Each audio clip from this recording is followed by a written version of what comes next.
What's going on, YouTube? Ferocity here. Hope you guys are doing well.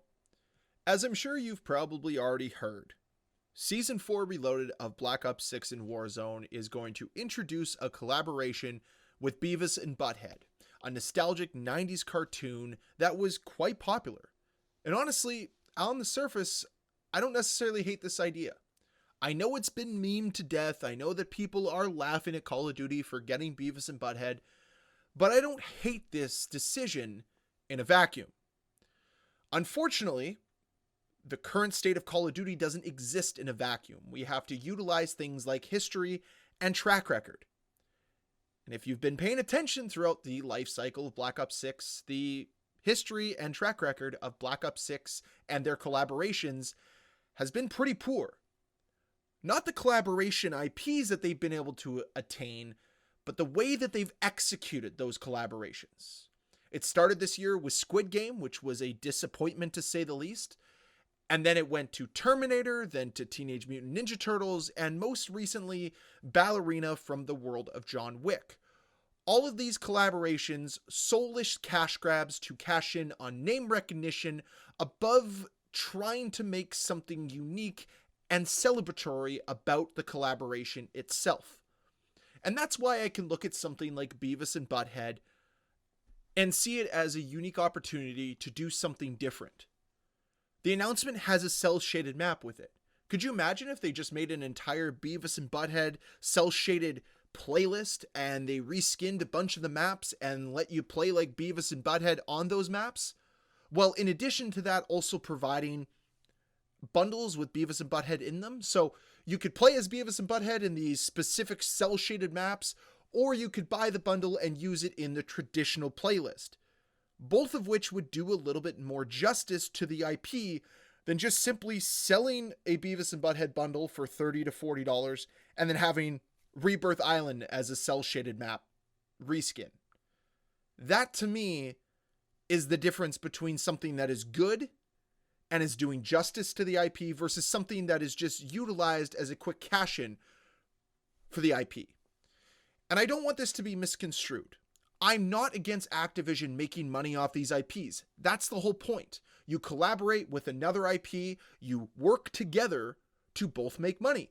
I'm fine with that.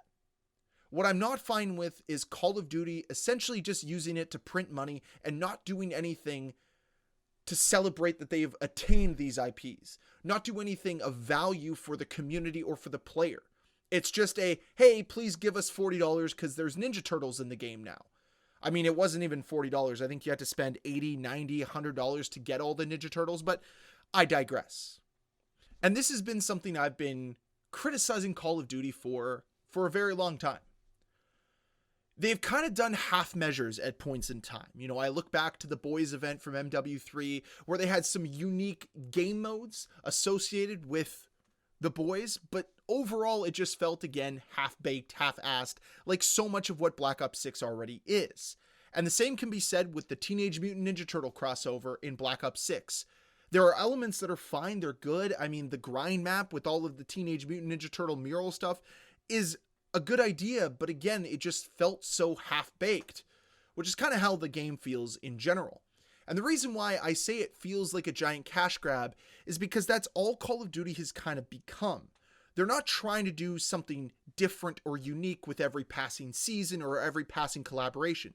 It's clearly just a means to pad the pockets of the executives of Activision, because they don't care about making a better game. They just want more of your money. And that's it. And it's not like it's a bad thing for them to want to make money. Don't get this misconstrued. I'm fine with Activision making money, but make the game better.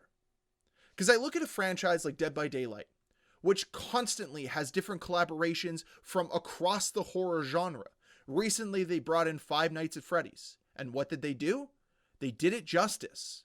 This has been one of the most anticipated and sought after collaborations for Dead by Daylight. And the developers did a decent job. Springtrap is a great killer.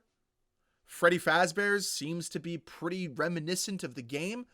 And they've added some unique gameplay elements to the killer themselves to make it feel more like it's from the world of Five Nights at Freddy's. That's how you do it justice.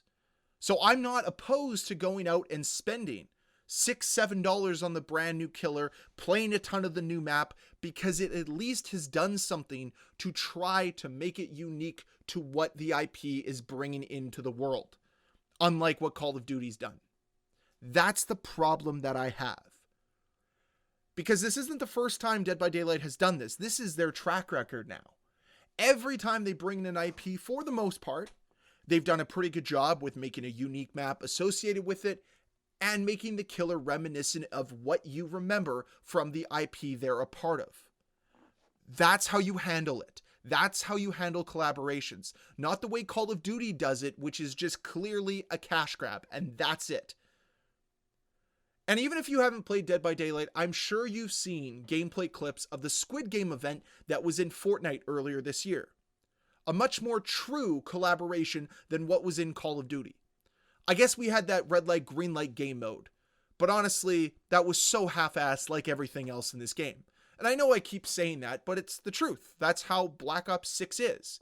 It's a half-assed game, because what they're going to truly deliver is a three-quarter-ass game with Black Ops 7.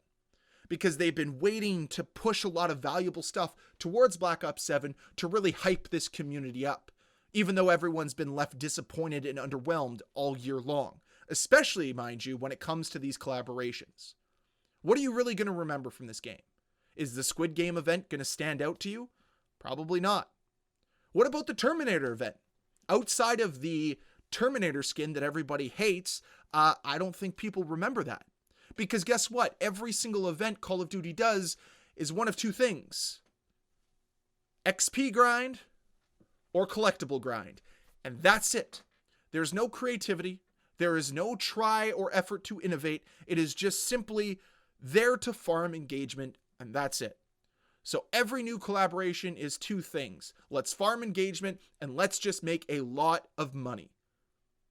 At least they're not being nefarious with their actions. We all know that everything Call of Duty does now is out of pure greed, instead of anything to do with trying to push this franchise forward and make it better. Again, I would have no issue with them making all this money, to be this greedy, if they actually made the game better. But how many bugs are still existent from the launch of Black Ops 6? Don't worry, they'll be fixed in Black Ops 7. How many other problems come up all the time with Black Ops 6? Heck, I just made a video talking about the World Series of Warzone and all the cheaters. But don't worry, I'm sure it'll be fixed in Black Ops 7. Please spend more money on this franchise. This is where we're at. This is the problems we're seeing within the Call of Duty community. And yet, all Activision gets is rewarded for this time and time and time again. Personally, I'm kind of over it. I'm kind of ready to move on. I'm kind of ready to see something else come from Call of Duty. Them actually try to innovate. Like, I'll be honest. I'll be the first one to come out and say they've done a good job with the Beavis and Butthead event if they do something to actually make it memorable. Make it different than the other events. Give us a unique path to earn rewards. Make the game feel like it's transforming as a result of this event, instead of it just being part of whatever. Like, it just seems that everything is just so quickly put together so that they can try to maximize the profit instead of trying to maximize the experience. And that's my main concern with Call of Duty now. That's my main concern with these collaborations. So on the surface, I'm not upset that Beavis and Butthead are coming into Call of Duty. I honestly don't care. What I'm more upset about is they continue to get these collaborations and don't do them justice. Leave the audience feeling underwhelmed and disappointed. That's the problem I have. So those are my thoughts on Beavis and Butthead coming to Call of Duty. I'd love to hear your thoughts on this down below in the comment section. Let me know. And as always, guys, thank you so much for watching. If you enjoyed this video, please hit that like button. If you want to see more videos from me, please hit that subscribe button. And I'll see you guys next time. Bye.